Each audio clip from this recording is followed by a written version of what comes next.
Well, hello YouTubers, scrappers, gold lovers. Welcome back to my channel.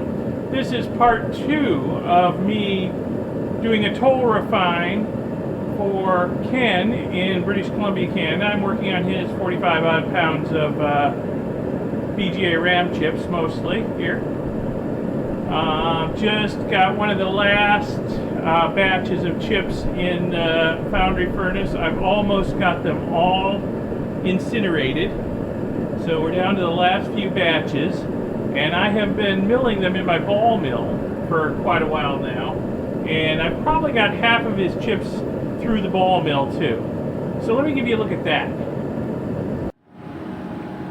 So here's the bucket I've been putting Ken's chips in after they're incinerated, and the level in the bucket goes up and down. You know, as I dump a new batch of incinerated chips in, it goes up. And as I put stuff in the ball mill, it goes down. So the ball mill has been running for a while. It's time to clean it out again, so I'm going to vacuum it out. So give me a second, I'll do that.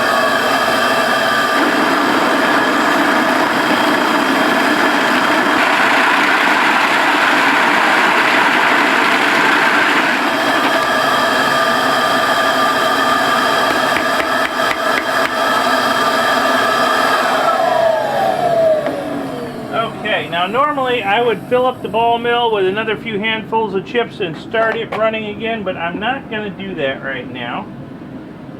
Since we got roughly half of Ken's chips through this thing, I got a feeling my dust collection system is getting pretty full over here. So I'm going to open it up and take a peek inside and see if it's as full as I think it is.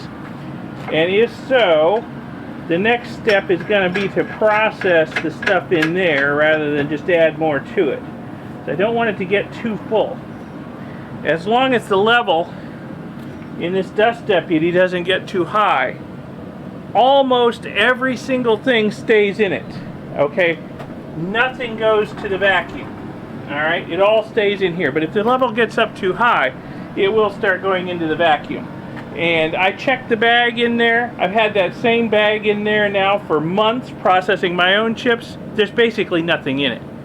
But from experience, if I let the level in the dust deputy get too high, stuff will start going through into the vacuum, and I'll have to deal with stuff in the bag in there, which I don't really want to do because it's going to be super fine and probably not going to contain much gold. So, alright.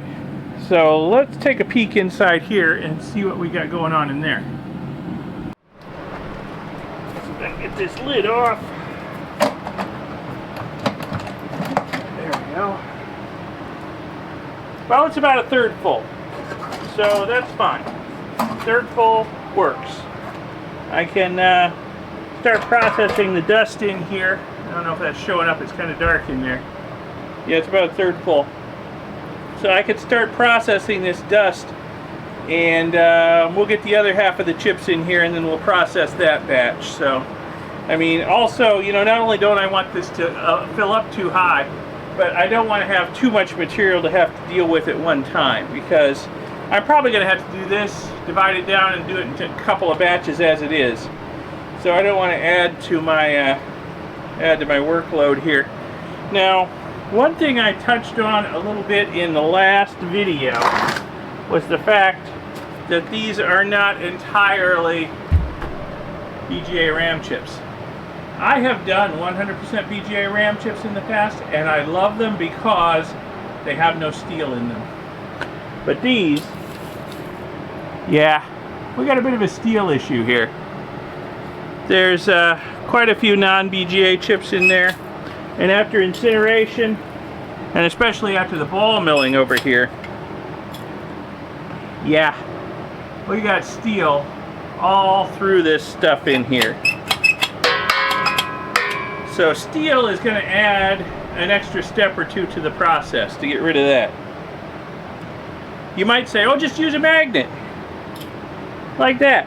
Well, if you look closely, there's a lot of stuff entrained in that magnetic stuff I pulled out of there.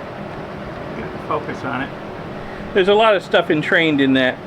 And the little bond wires and stuff that we're looking for here, they can tend to get wadded up and wrapped around the steel bits. And in my experience, and I've done this before many times, if I separate out the magnetic fraction of this stuff, I'm also going to pull out an unacceptably large amount of gold. Okay? Gold price the way it is, it's not the amount of gold I want to throw away with the steel, okay? So, we're going to use a different method to get rid of the steel in this. It's just going to add an extra step or two, but I found a fairly cheap and efficient way to do it. It just takes some extra time. We'll talk about that when we get around to it. So my next step, I need to get set up. I'm going to sieve this stuff. One thing I can do is sieve out the big pieces of steel and other stuff in here that we don't need to be processing. So I will set up for sieving, and I'll be back when I'm ready to go with that. Okay, I'm all set up to do some sieving. So we're going to sieve out the material I've already got in the dust deputy over here. So look at that. That's some nice gray dust in there. Get a good focus on it here. Nice and gray. That means everything's well ashed. Not black, nasty stuff like I used to have before I got the knack of incinerating the chips thoroughly, so that everything got thoroughly oxidized. There's not a lot of carbon there. I mean, it's still, I'm going to look like a coal miner before I'm done, you know, like I've been working in the coal mine all day, but still not as bad as it could be. So we're going to sieve it into this bucket over here. I got a stack of 3 sieves here. One's a 1/4 inch, one's 1/10 of an inch, and one is 80 to the inch. And this is the stack I normally use when I'm just doing miscellaneous IC chips, and a lot of stuff gets caught in the top 1/4 inch mesh. There's a lot of internal steel framework in a lot of chips.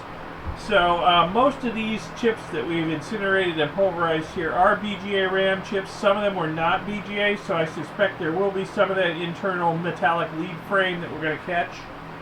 But I think we're going to catch a lot less stuff on the big screen than I normally would. But we'll probably catch a lot of stuff on the second screen and on the third screen. Now BGAs are a little different than normal IC chips. Normal IC chips have a lot of gold bond wires. The gold bond wires normally go right through even the smallest screen. Now BGA chips have little gold plated pads on them. We'll see where they get caught. They may get caught on the small screen. We'll see. I gotta get some containers. We're gonna keep everything that stays on the screens and have a look at it and sort it out and see if any of it needs to be processed. So let me get some containers and we'll get started sieving. Okay, so sieving this powder. This is a job that will get you dirty. Like I said, I'll probably look like I've been working in a coal mine all day by the time I'm done. Activity on the farm today. You know, we're catching more stuff on the top sieve than I was expecting. There were a fair number of non-BGA chips in there, so we've got these internal framework pieces. They're probably not worth anything. A lot of them are going to be steel, some probably aluminum, copper. So a few pieces there. Quite a bit more stuff on this 10 mesh screen. Again, it's just internal framework stuff. Steel, copper, probably aluminum. Let's see how much stays on this fine screen now.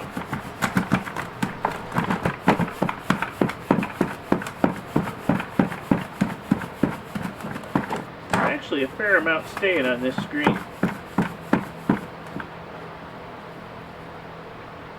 Legs from the non-BGA chips.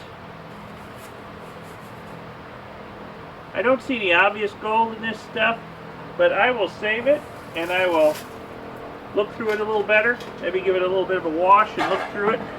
So that's what I'm going to do. I'm just going to keep screening this stuff. and sorting out the pieces, big, medium, and small. And the fine dust goes through. Hopefully all the gold is in the dust.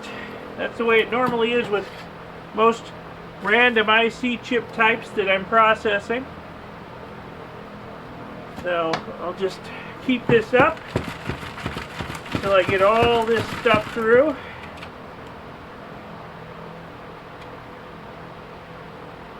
That looks like a rock.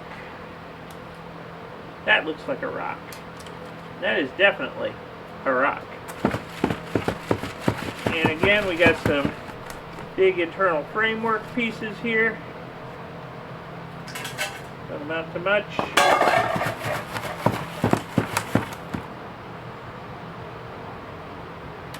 Just some more internal framework bits.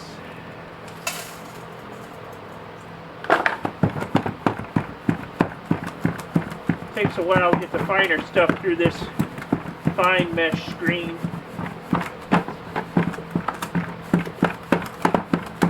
Make sure we get it all through. Don't want to discard any gold bearing stuff. Take your time on this part. Okay. Yeah, just looks like mostly legs from the chips that weren't BGA. A few oversized bits of die. Didn't get pulverized quite so tiny enough to go through. I don't see anything that looks like gold. But again, like I said, we'll keep it, we'll wash it, we'll have a closer look at it and see. So, this is what I'm going to be doing for a while until I get it all sieved out. And I just realized partway through this I wasn't wearing my dust mask. Dust mask, very important for this process. You don't want to breathe this dust. Fortunately, I haven't gone very far in this. I'm really not getting too much dust in my face today, but sometimes, especially if it's a little windy, it can be kind of dusty doing this. And you don't want to breathe it.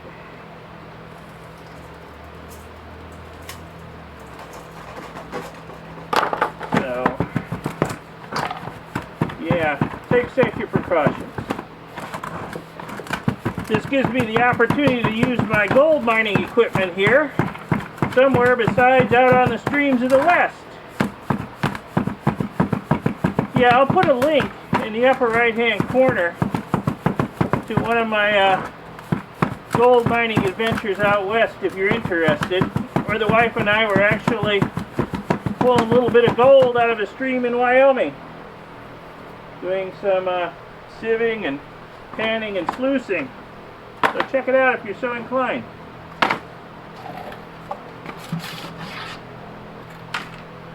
I will make you watch all this. Be back when it's done. Okay, got the dust deputy all emptied out. There's our sifted powder. Nice, fine gray ash, all sifted out. All the oversized stuff's out of it. And here's our 3 containers full of oversized material. We'll take a closer up look at these because it's kind of interesting what we got in here, given what we're starting with. Okay, in this first container we've got the oversized stuff that wouldn't go through the 1/4-inch mesh. And given that we were working with mostly BGA RAM chips, this is a lot of oversized metal. There were obviously more non-BGA chips in there than I thought there were. I was guesstimating some of the bags had maybe, 25% non-BGA in them. We also got some rocks, random rocks. I'm kind of thinking Ken must have spread these chips out on the ground at some point, maybe to dry them after AP treatment, I don't know. But I think he swept up a few rocks when he put them in the bags. They're not going to amount to much. There's not that many rocks. There's some big chunks of metal. Don't know what they are in here. Some of the chips obviously had big internal copper heat spreaders. There's a few of them in here.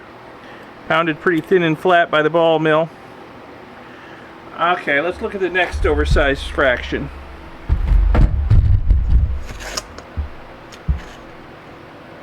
So this stuff here, this is, of course this is quite a bit smaller.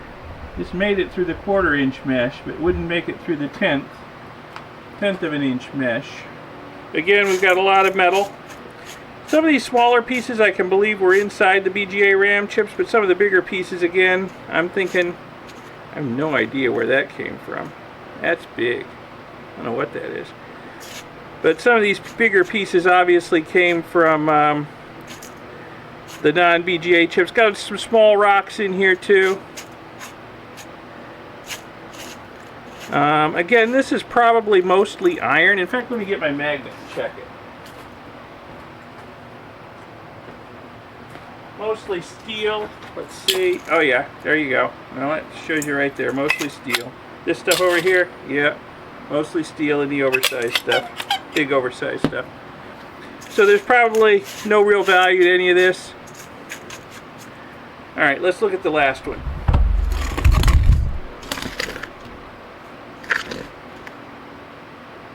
So this is the stuff that wouldn't make it through the 80 mesh screen.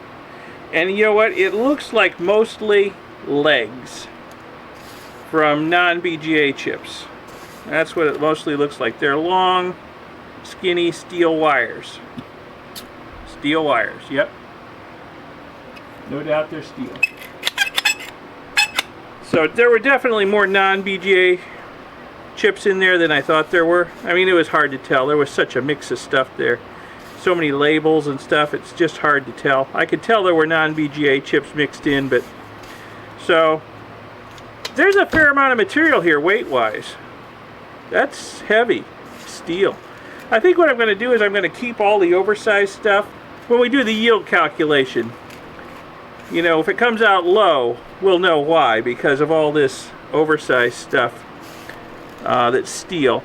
And I wouldn't be surprised if there's a small amount of gold entrained in this smaller stuff. The gold bond wires, especially from these chips here, the non-BGA chips, they tend to get tangled up in this stuff. And that's why I don't like separating it with a magnet, because I know I'm pulling out gold. So I wouldn't be surprised if there's a small amount of gold entrained in this stuff. The question is there an economical way to get it out? Because it's going to be a small amount, and there's a lot of iron here. So, yeah, I don't know if there's an economical way to deal with it. It's probably too small an amount in here to make it worthwhile. Okay, next step for the powder is gravity separation. We're going to need to get rid of the bulk of the gray ashy stuff and just leave behind the metal and the dye material. So that's what's next. Okay, we got our bucket of fine dust over here. The next step is a gravity separation to get rid of a lot of the gray ashy stuff. Look how nice and gray that is. We just want to keep the metal basically, and you know, any of the dye material that won't wash away easily. Now, I'm going to be a little more gentle with this than I am normally with my gravity separations in my previous videos, because the ball mill makes this stuff really, really fine, and you got to take your time and be slow with this and let stuff settle, because the stuff in here is super fine now, and it's really easy to wash away gold unless you're super careful with your gravity separations. You know, when I was using a blender, stuff was a lot bigger, and I could get away with being more aggressive with the gravity separations. Here I got to be careful. So first I'm going to get a fair amount of water in here. And I'm going to add a little bit of jet dry to it, just to make sure we break up the surface tension, help prevent stuff from floating. Some stuff will want to float. Sometimes you create pyrolysis oils when you're burning off the plastic, and the oils will stick to stuff and they'll want to float on the surface. So we don't want that. So now what I'm going to do is I'm going to stir it up really well and make sure, because it's all still powder down at the bottom, make sure that it all gets thoroughly wetted, break up any clumps,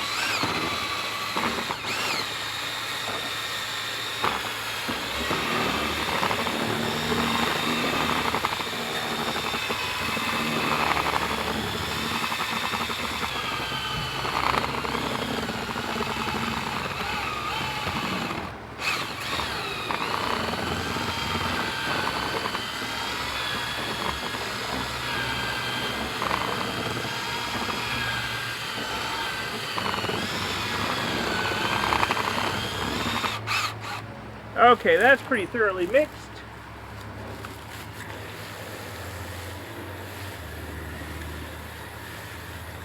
Now before I do anything, I'm just going to let this sit.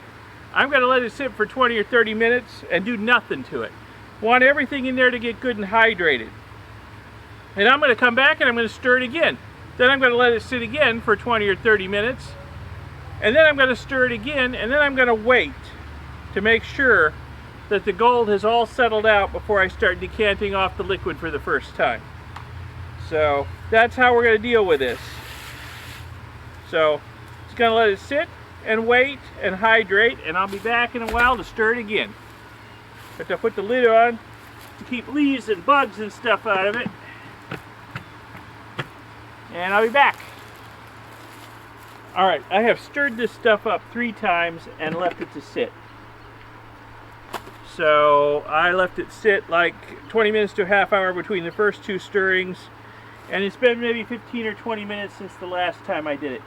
Now, gold is 19 times heavier than water. It should sink pretty quickly to the bottom, but there's a lot of fine particulates here. The ball mill grinds stuff up so it's really, really fine. And a lot of those fine particulates are still suspended in the water even after sitting this long. So the gold's going to settle only very slowly because the water is a lot denser than just plain water would be without all those particulates suspended in it.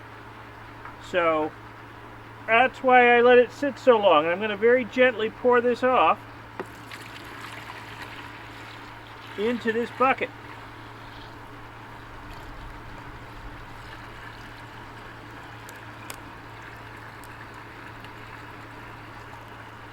And I'm not going to try and pour out all the water this first time.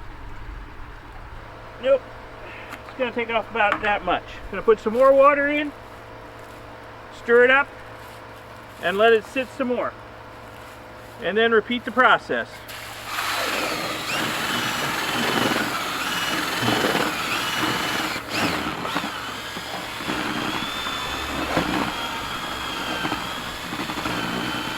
And each time I'll be taking off a lot of this particulate matter that's suspended in the water. The gold should have had a chance to settle. But if I do pour some heavies off, they're going to be caught in that bucket. They're not going out on the ground. Then later, we'll do the same thing with this bucket.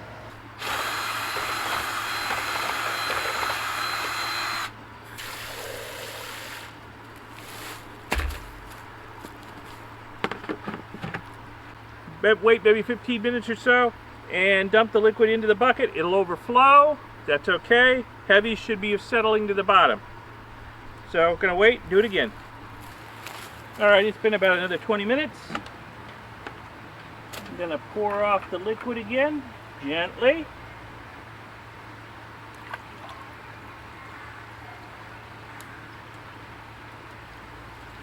It's okay that this is overflowing. That's just dirty water. Now, I've had several people in my previous videos where I'm doing this gravity separation thing say I should be recycling the water, that this is very wasteful. And I would agree that it's somewhat wasteful. Of course, we don't have a water crisis here in Florida. We're surrounded by it. But the object of this is to get rid of this mud. And it doesn't want to settle. So recirculating it isn't going to help. It's just not going to go away. So I'm going to keep doing this, adding water, stirring it, letting it sit, and decanting it off slowly and carefully until the liquid starts coming off clear. Or at least fairly clear. And this is going to take a while with such a long wait between decantings, okay? But like I said earlier, I'm being careful here. I don't want to lose any gold. Any gold I do lose is going to wind up in this bucket over here, and we'll recover it later.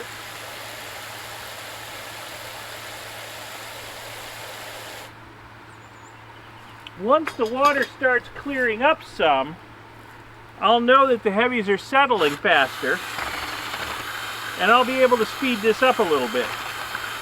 But right now the water's still pretty opaque, it's hard to know when you're pouring it out whether you're just pouring dirty water out or you're starting to pour the mud in the bottom out. You don't want to pour the mud in the bottom out, but that's why that bucket's there, to catch any mud I do pour out. But eventually, after I do this often enough, the water will start clearing up, and I'll be able to see as I'm pouring when I've reached the end of the water and the start of the mud. So I'm just going to keep this up. You won't have to watch it all. I'll show you what it looks like once the water starts clearing up. Okay, it's gotten a little cloudy, but I hope that's showing up. I hope you can see the mud that's left in the bottom of this bucket. The water's gotten pretty clear. I can see when I'm just pouring water off. And then I stop when the mud gets up to the edge of the bucket. So that's all our heavies right there. That's what we want to keep. Okay? Now, we're going to do the same thing with the contents of this bucket here. Only it's going to go a little quicker because there's a lot less material. And it's already been cleaned up because every time I poured water from the other bucket into it, I was cleaning a lot of the lightweight stuff out of it. It was flowing over. So yeah. So we're going to do the same thing with this bucket a few times. And then we're going to add the contents of this bucket to this bucket. So I'll make sure we don't lose any of our heavies.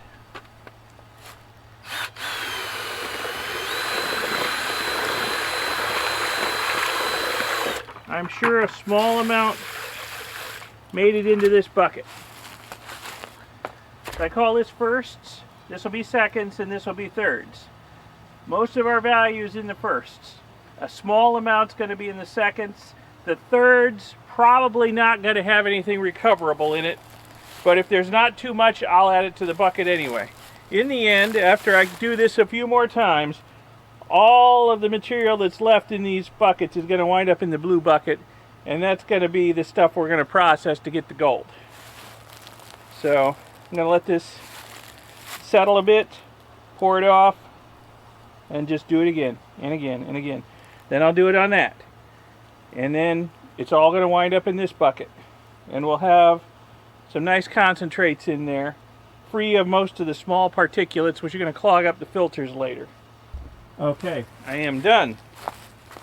So that's the thirds, that's the seconds, and of course you saw the firsts. So there's probably some recoverable gold in the seconds, so we'll add them to the firsts. Probably a goodly amount of recoverable gold, actually. So we'll add that in there. The thirds generally don't have anything that's recoverable, tiny trace maybe, but since there's not much, we're just going to add it in. Okay. So now we've got our concentrates. The mud in the bottom of this bucket is where our gold is. Now all our job is to separate the gold from the mud. Alright, I will meet you back at the workbench, and we'll talk about ways to do that. Okay, so here we have the mud that's left over in the bottom of this bucket. This is all the heavies from about half of Ken's chips. So yeah, only about half of his chips. So I'm going to have to do all this again once I'm done processing the other half of the chips through the foundry furnace and the ball mill. And now we got to figure out a way to separate the gold from this mud. Ideally, this should be run across a shaker table. Don't have a shaker table. Not an ideal world. Don't have one yet. Maybe someday. Could sluice it, but we got a problem there. There's a lot of steel in this stuff, and that steel will clog up my sluice box pretty good. Yeah. So there are some commercial mining tools that will separate magnetic black sands from fine gold. I'm thinking that one of them might work on this stuff, but of course, since it's not an ideal world, I don't have one of those either. I might invest in one in the future though if I keep this up. So yeah, if these were pure BGA chips, we wouldn't have this much steel in here and this wouldn't be a problem. I could go straight to processing this stuff with nitric acid just to get the base metals out of it, but we got way too much in the way of base metals in here. It's going to take way too much expensive nitric acid and way too much time to dissolve all of that steel. Nitric acid takes its time dissolving steel, and nitric acid's expensive. So I think what we're going to do is we're going to use a different acid. I'm going to give this 2 different acid treatments. We're going to start out with hydrochloric acid, or muriatic acid, whatever it's called in your area, to dissolve the steel. And that should go fairly quickly. A few hours maybe, if I do this in batches. I'm going to have to do it in batches. I can't process this much at once.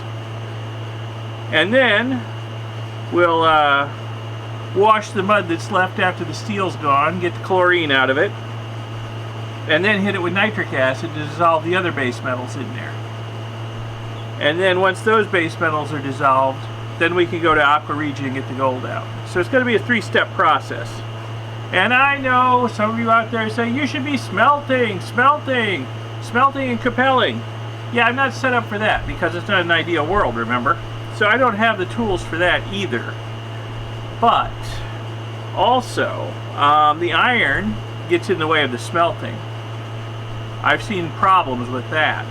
So there's plenty of iron in there from the steel. And even then, even if that weren't a problem, we'd wind up with buttons in the capels that were a mix of silver and gold. And chemically, I can separate them and get pure gold. As far as I know, you can't do that with smelting and capelling. If I'm wrong, somebody correct me in the comments and tell me how it can be done. Because I could set myself up for smelting and capelling pretty quickly and easily. But chemically, yeah, I can separate the metals in this bucket. I can get the iron and the aluminum and the nickel and a few other things out, the tin and the zinc with hydrochloric acid. And then I can get the copper and the silver and everything else out with the nitric acid. And then I can get the gold out with the aqua regia. So I know how to do it chemically. I'm set up to do it chemically. That's the way I'm going to do it. So that's what we're going to start on next. So here's another close-up look at the concentrates from about half of Ken's chips. Now, I think I'm going to wait until I have all the chips processed to this state before I start on the chemical separation and going after the gold. Just so I'm not too distracted by having too many operations going on at once.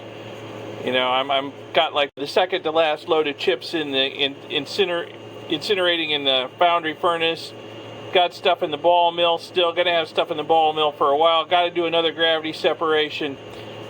I don't want to be pulled too many directions, so I think I'll just wait until I've got it all incinerated, milled, and gravity separated, and all to this state, and then I'll start on the chemical processing and the extraction of the gold.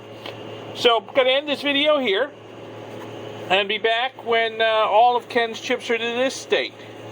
So I hope you find this interesting, educational, informative, intriguing. Give the video a thumbs up, give it a like, and subscribe to see the future videos in this series and all the other videos I'm releasing on other things. And check out my second channel, Electric Geek 64. Good stuff going on over there. About to release some more videos there too. And subscribe both places. Press the little bell icon YouTube makes you press to be notified when new videos come out. And thanks for watching. I will see you in the next video. Bye.